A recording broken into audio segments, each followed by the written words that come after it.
Capítulo 38. Eduard había descendido, acompañado por Marcel, hasta el sótano donde reposaba la puerta oscura. El guardián regresó en pocos minutos para reunirse con el resto. «Podría ser Marc Besant», adelantó entonces Dominique, fallecido a los 52 años mientras cumplía condena en la prisión de la Santé de París, 3 días antes del secuestro de Michel. Todo va cuadrando, parece. Está enterrado en Montmartre. Su secuestro. A Michel todavía le producía escalofríos recordar aquella noche en la que se enfrentó por primera vez a la figura acechante del vampiro, aunque no lo exteriorizó. Se trataba de algo que tenía que terminar de superar ella sola, como había hecho siempre con sus problemas. ¿52 años? Preguntaba en ese momento Matthew, confuso. ¿No es un poco mayor? Creía que era mucho más joven ese otro prisionero de los espectros. A pesar de que a aquellas alturas su credulidad estaba garantizada, aún le costaba aludir a ese mundo con naturalidad. Se sentía como un mayor de edad hablando de monstruos de cómic con arrebatada convicción infantil, y eso le avergonzaba. Al menos lo hacía rodeado de amigos y verdaderos adultos que actuaban de la misma forma, con lo que su incomodidad se iba diluyendo poco a poco. Fue a un niño de 10 años a quien trajeron inmovilizado a la caravana que me trasladaba por la tierra de la oscuridad, aclaró Michel, consciente de que Matthew se había visto obligado a procesar una gran cantidad de información en muy poco tiempo. Pero se trata tan solo de la apariencia que ese ser escogió para engañarme, para ganarse mi confianza. Matthew asintió, agradeciendo la explicación. Michel, que recordaba lo maniatado que habían llevado a Marc los espectros, se recriminó una vez más haber sido tan ingenua como para no sospechar que tras aquella imagen inofensiva se ocultaba algo mucho más oscuro. No obstante, tal como le dijera Pascal para liberarla de los remordimientos, en el momento en el que tuvo lugar el encuentro, ella no sabía nada del mundo en el que se encontraba. Así que no se podía exigir a sí misma haber sacado unas conclusiones que, en realidad, no estaban a su alcance. A lo mejor no fue esa la única razón por la que Marc eligió esa apariencia de niño, añadió Dominique. Acabo de encontrar algo muy interesante. Todos aguardaron, expectantes, a que se explayara un poco más. ¿Sí? No cabe duda, insistió, prolongando aquellos segundos de incógnita. Marc Besant tiene que ser la identidad del ente demoníaco. ¿Cómo puedes estar tan seguro? Le animó a continuar Marcel. He engañado al servidor, falseando una contraseña. Así he logrado localizar su ficha policial, explicó, visiblemente satisfecho. Tiene unos jugosos antecedentes penales. Se trata de un asesino pederasta. Abusaba de niños y luego se deshacía de ellos. Llegó a secuestrar y matar a 3 antes de que lo detuvieran. Un silencio muy elocuente siguió aquel nauseabundo hallazgo. Está claro que ya era un auténtico hijo de puta en este mundo, declaró Michel, indignada. ¿Cómo puede haber gente así? Todos secundaron sus palabras. La vida, en ocasiones, ofrecía un semblante demasiado crudo. Dominique, con el tono aséptico de un hacker, continuó. ¿Entiendes, Michel, por qué te he dicho que en la elección de su imagen hubo algo más que su intención de engañarte? El muy cabrón se permite guiños a su pasado. No os sorprendáis, advirtió Daphne, inquieta. Ese ente es una personalización más del mal, una manifestación de la oscuridad. Apuesto a que le encantaría volver a vagar por nuestro mundo. Claro, era eso lo que estaba intentando. ¿Quizá para ello necesitaba al viajero? Es posible que sus planes persigan ese objetivo, convino Marcel, frunciendo el ceño, aunque no tengo ni idea de cómo pretende hacerlo. Vieja Daphne, ¿hay alguna manera de...? La aludida negó con la cabeza, perpleja. Ignoro si existe una ceremonia con semejante poder. Supondría desafiar el orden de las cosas. Tendré que investigar. A pesar de que nadie osó añadir más comentarios en torno a aquella turbulenta idea, en las mentes de todos tomó forma el rostro de Pascal.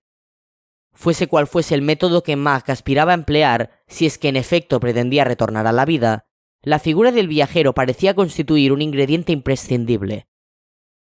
Michel. Dominique se dirigió entonces a la chica, enigmático. Descríbeme a Marc, por favor, con todos los detalles que recuerdes. Ella obedeció, sin hacer preguntas.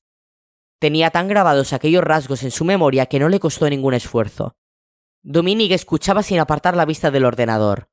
En cuanto Michel terminó, él emitió un gemido de admiración. ¡No puede ser!, exclamó, sin apartar los ojos de la pantalla del portátil. ¿Es este? Dominique giró el ordenador mientras hablaba, para que todos pudieran contemplar la fotografía maximizada que ocupaba por completo la pantalla. Michelle se quedó anonadada. Casi no podía articular palabra. Sí, logró al fin contestar. Es increíble, es él. Marcel se había puesto de pie. ¿De dónde has sacado esa foto?, preguntó. Dominique resopló. Es la imagen de su última víctima, Leonard Valette, 11 años. Cogió aire, luchando contra su propia emoción. La misma foto que la policía utilizó para elaborar los carteles que se colocaron cuando se comunicó su desaparición. Lo mantuvo con vida varias semanas antes de... Michelle no pudo reprimir las lágrimas. ¿Pero a qué clase de monstruo he dejado suelto?, acertó a murmurar entre sollozos. Pascal recorrió las primeras calles de aquella ciudad paralizada, manteniendo su cuerpo muy pegado a los edificios. Ralph le seguía de cerca. Ganaban terreno con el mismo avance a trompicones que llevaría a cabo alguien expuesto a la presencia de francotiradores. ¿Quién podía adivinar los peligros que se ocultaban tras aquellos muros levantados sobre el silencio?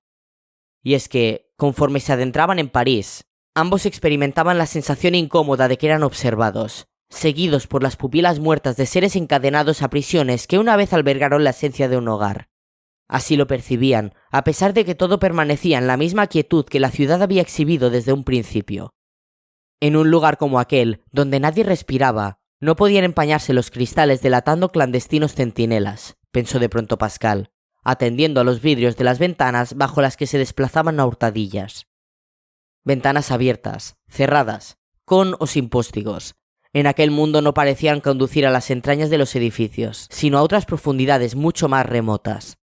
De vez en cuando alzaban los ojos hacia ellas, cuyo interior ni siquiera contaba con la caída estática de unas simples cortinas. Dirigían sus miradas hacia áticos abiertos, hacia puertas entornadas. Nada detectaban, ni el más leve movimiento. Sus propias pisadas, ante aquella quietud extrema, parecían resonar como estallidos. El viajero, sintiéndose como un corresponsal de guerra, había extraído de su mochila la linterna. Pretendía entrar en alguna de aquellas casas para conocer con más detalle el terreno en el que tendría que enfrentarse con el ente demoníaco. Recordaba bien que ese, y no otro, era el objetivo de aquella visita al nivel de los fantasmas hogareños. Por eso no aspiraba a interferir en la existencia de ninguno de ellos. ¿Qué te parece ese?, proponía entre murmullos Ralph, señalando un edificio de apartamentos que se alzaba en la siguiente manzana. No deberíamos adentrarnos más en la ciudad, el tiempo apremia. Pascal comprobó una vez más en su reloj el transcurso de los minutos. El suicida tenía razón. Pronto tendría que estar de vuelta si quería cumplir con el plazo impuesto por la vieja Daphne. De acuerdo, asintió. Vamos. Los dos se fueron aproximando sin reducir la cautela. ¿Qué se supone que nos vamos a encontrar dentro?, preguntó Pascal a Ralph, ya junto al portal. El chico se encogió de hombros. Para mí también es la primera vez, reconoció. Jamás me había apartado mucho de las cuevas. Es demasiado arriesgado. Son los mismos espacios de tu realidad, supongo, añadió. Pero vacíos. He oído que, una vez dentro, a través de las superficies de cristal puedes acceder al mundo de los vivos. Es lo que hacen algunos de los fantasmas hogareños para combatir el tedio de sus jornadas. Pascal reflexionó sobre el alcance de las palabras del otro chico. De modo que podían salir. Desde luego, aquella información cuadraba con la aparición del fantasma de la madre de Daniel Lebovitz en el baño de la casa de su abuela, e incluso con la agresión que él mismo había sufrido en su propio dormitorio poco después, cuando una criatura maligna le había atacado desde el armario. Un escalofrío le recorrió la espalda al recordarlo, por no hablar de los últimos fenómenos paranormales que Pascal había experimentado, siempre en las proximidades de planchas de cristal.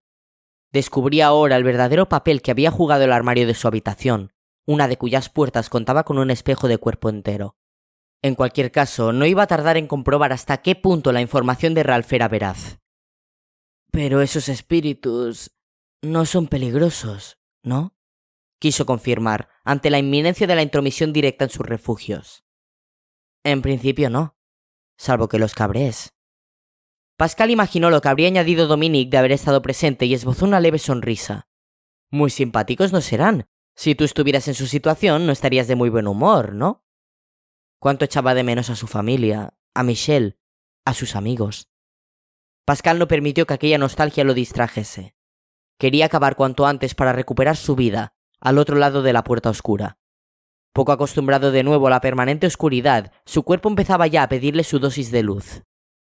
¿Estás preparado?, avisó a su camarada muerto, atenazando con una mano el picaporte del portal. Sí, respondió Ralph, asustado pero incapaz de frenar su impulso en aquella aventura que, por primera vez desde hacía años, le permitía sentir como si sus vacíos pulmones se llenaran de oxígeno.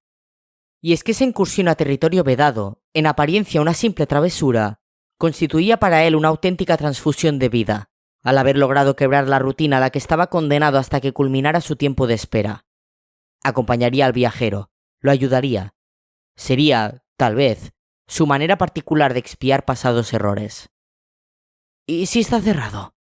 Aquella duda acababa de surgir en la mente de Pascal.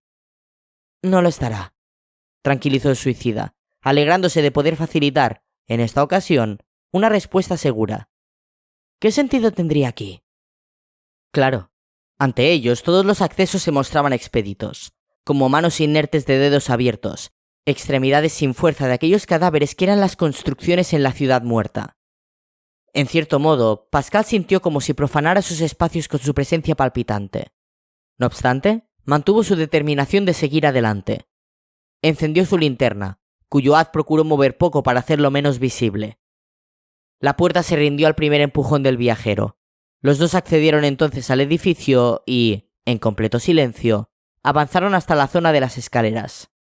Todo estaba vacío, no había sillas ni otros muebles, solo tabiques y el hueco despejado del ascensor. ¿A qué piso vamos?, preguntó Ralph, impaciente. Cualquiera sirve. Por ejemplo, ¿al segundo a la izquierda? El otro asintió, y al momento ascendían por las escaleras hasta encontrarse frente a la puerta que buscaban. ¿Y ahora?, Pascal preguntaba, simulando que todavía le hacía falta alguna instrucción. Como siempre, estrategias pueriles para ganar tiempo. Como tú digas, estás en tu casa, concluyó Ralph con una tenue pincelada de humor.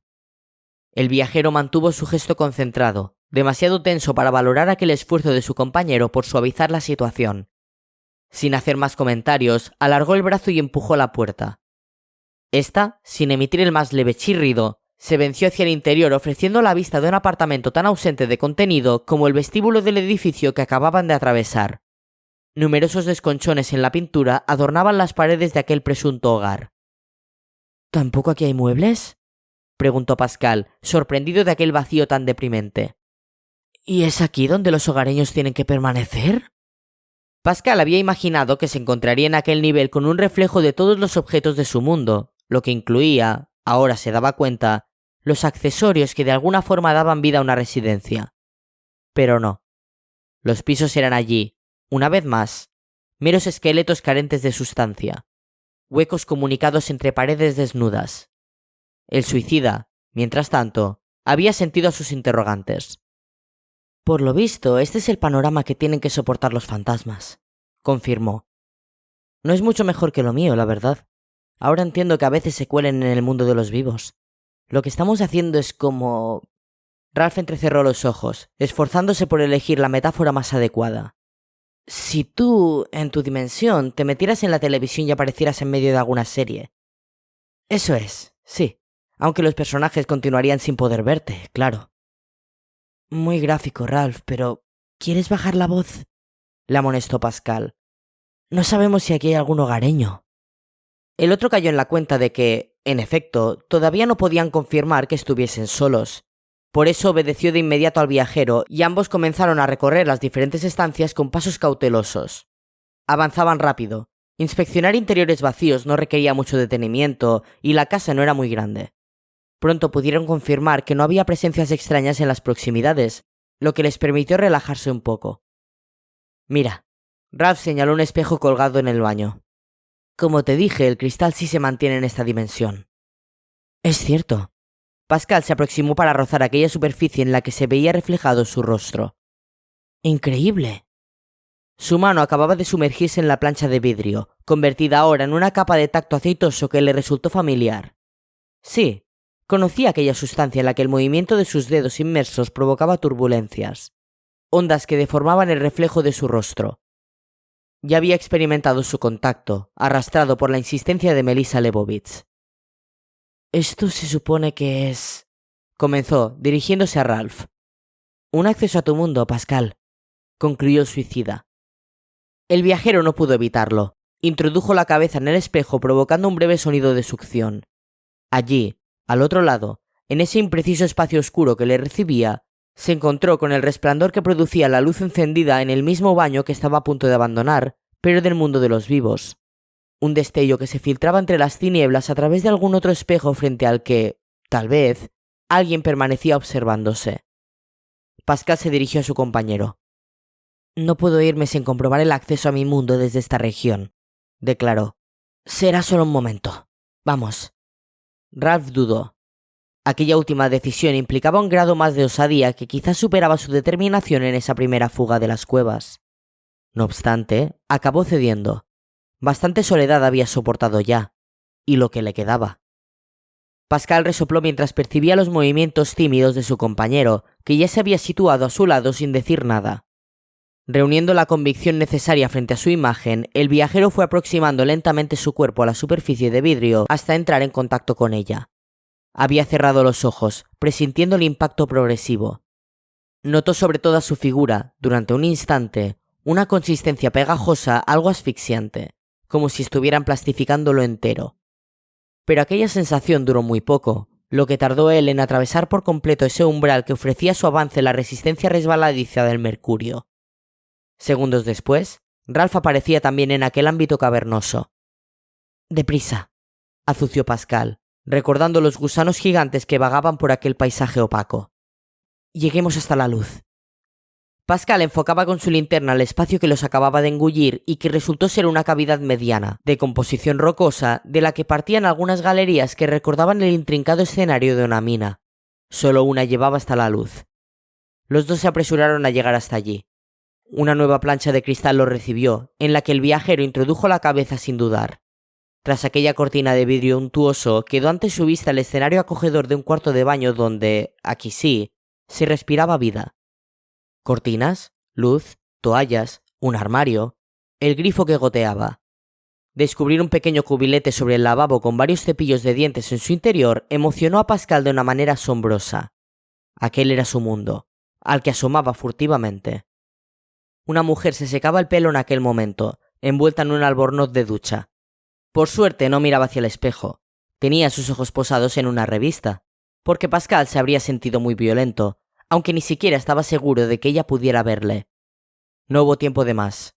Oyó a Ralph emitir un breve grito de advertencia y, a continuación, notó la sombra de un cuerpo que se abalanzaba sobre él para atacarle por detrás, precipitándolo de un empujón sobre la dimensión de los vivos.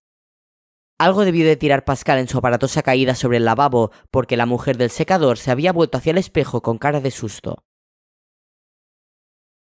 ¿Nada?, repetía Marguerite en plena calle, crispándose por momentos.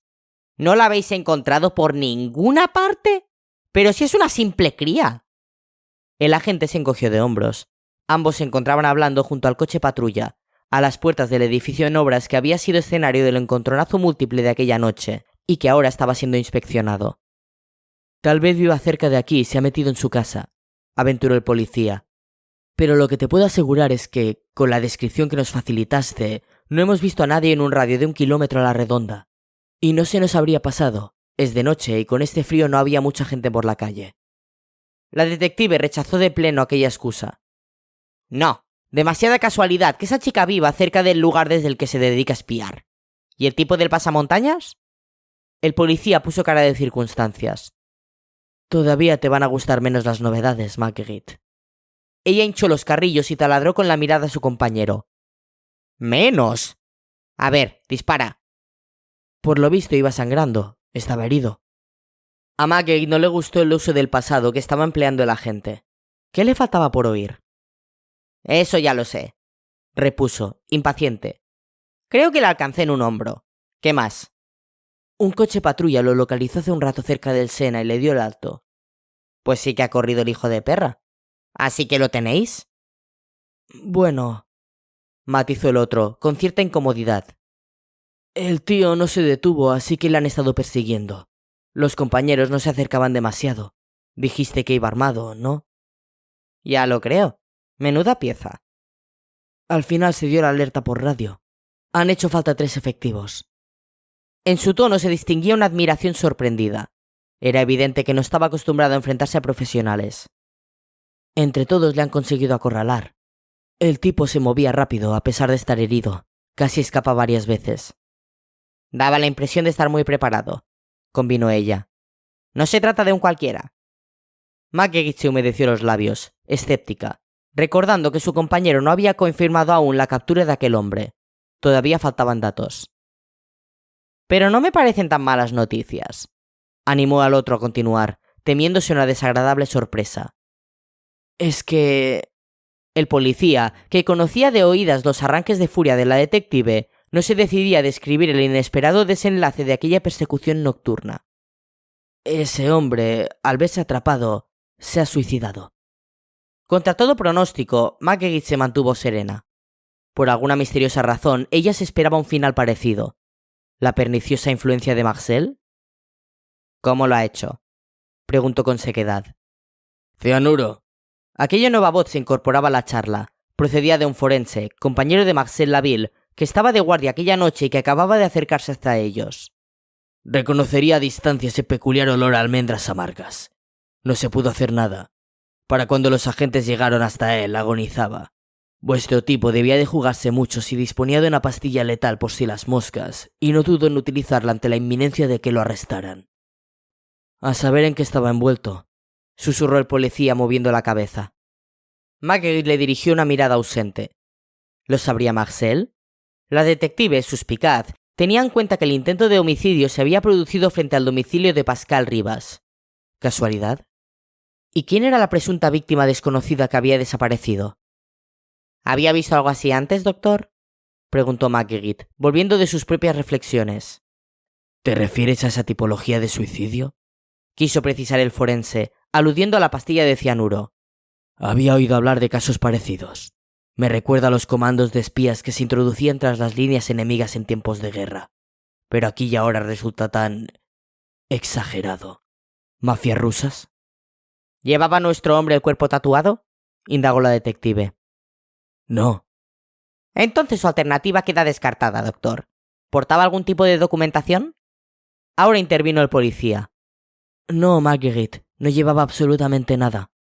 La detective refunfuñó. ¿Ni siquiera el arma? Tampoco.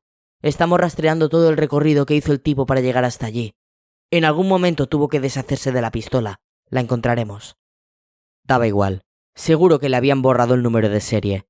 Y la munición, elegida entre las más comunes, tampoco arrojaría datos relevantes. Así funcionaban los profesionales.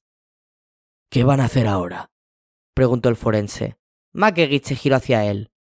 Supongo que habrán tomado las huellas dactilares al cadáver, así que iremos a la comisaría para escanearlas y comprobar en la base de datos si ese hombre está fichado. La escasa convicción con la que ella se había referido a aquel trámite dejaba clara la nula esperanza que McGeady depositaba en ese recurso. Los profesionales, los mercenarios, eran siempre criminales invisibles, sin pasado ni futuro. Solo disponían de un furtivo presente que al morir se llevaban consigo.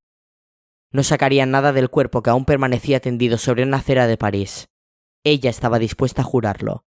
Más le valdría preparar una versión que justificase ante sus jefes su presencia fuera de servicio en un edificio abandonado. Tuvo clara su adaptación de los hechos. Había oído ruidos raros mientras paseaba cerca, por lo que, tras comprobar que alguien había forzado el candado, había decidido entrar a comprobar qué estaba ocurriendo. Con aquella sucinta explicación, McGeady callaría las impertinentes bocas de sus superiores, y podría seguir trabajando en paz. Lo verdaderamente extraño era que Marcel Laville no se hubiese presentado allí. Qué raro que no hubiera olfateado a tiempo aquellos misteriosos acontecimientos.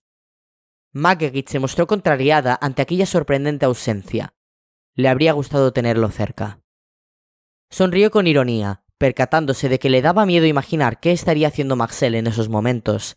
Qué innombrable cometido le habría impedido presentarse con puntualidad en el exacto lugar donde había caído el agresor anónimo. No obstante, tampoco dispuso de demasiado tiempo para barajar posibilidades sobre aquel enigma. La radio del coche patrulla junto al que se encontraban empezó a emitir un aviso de lo más sorprendente. Unos vecinos del distrito 8 de París habían avisado a la policía afirmando que extraños fenómenos se estaban produciendo en su casa. Muebles que se movían solos, gritos. Hay noches aciagas, pensó la detective Betancourt. No es la primera vez. Aquel aviso no era asunto de Marguerite, pero le dio igual. Incluso aunque en esta ocasión no encontrara la forma de justificar su intromisión, estaba dispuesta a acudir. Además, conociendo la forma de funcionar de la policía ante requerimientos así de absurdos, y más en noches complicadas como aquella, tardaría bastante en presentarse alguna unidad en el domicilio afectado, así que ella tenía muchas posibilidades de ser la primera en llegar. Hasta hacía poco se habría reído de un aviso así, y no hubiera aceptado acercarse ni por 1.000.000 de euros. Odiaba las pérdidas de tiempo y los temores supersticiosos, pero algo en su interior iba cambiando. Ella ya no era la misma. Los últimos casos a los que se había enfrentado la habían transformado más de lo que estaba dispuesta a reconocer. Pensó que necesitaba acudir a aquella presunta emergencia para descartar explicaciones no racionales. Así recuperaría la convicción de que el mundo continuaba como siempre, rigiéndose por parámetros tangibles. La convicción, en definitiva, de que a los malos se les podía detener y encerrar sin más armas de las que ella tenía a su alcance. Marguerite encendió un cigarrillo. Había llegado el momento de averiguar dónde estaba Marcel, porque iban a acudir juntos a esa nueva cita.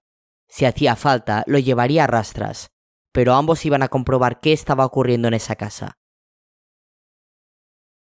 Jules dejó de contemplar los últimos vestigios del atardecer desde la ventana de su habitación y se sentó en la cama. Hacía rato que había anochecido y se aproximaba la temida hora de la cena, momento inevitable en el que tendría que exhibir una normalidad ante su familia que minuto a minuto le iba pareciendo más difícil de aparentar. Cada vez resultaba más arduo engañar a la mirada alerta de su madre. Jules debía impedir que ella se percatara de la realidad, algo a lo que no ayudaba el hecho de que apenas hubiese salido de su cuarto en todo el día, inquieto como un animal enjaulado ante la creciente cercanía de la noche. Tal vez lo era, un animal enjaulado, que aguarda el crepúsculo para escapar de su cautiverio. Jules se dedicó a escuchar la música que había puesto en su ordenador, Evanescence. Seguía con los labios la letra de aquellas canciones, recuperando de su memoria imágenes mucho más pacíficas que las que conformaban su presente. Ahora podía confirmar que para disfrutar de la belleza indómita de la noche había que estar dispuesto a sufrir su hostilidad. La noche era salvaje. Jules volvió a enfocar sus pupilas hacia la ventana. A pesar de que la reciente oscuridad había activado la energía de su cuerpo, sabía que para cuando llegase la medianoche él ya habría caído una vez más en el peligroso letargo.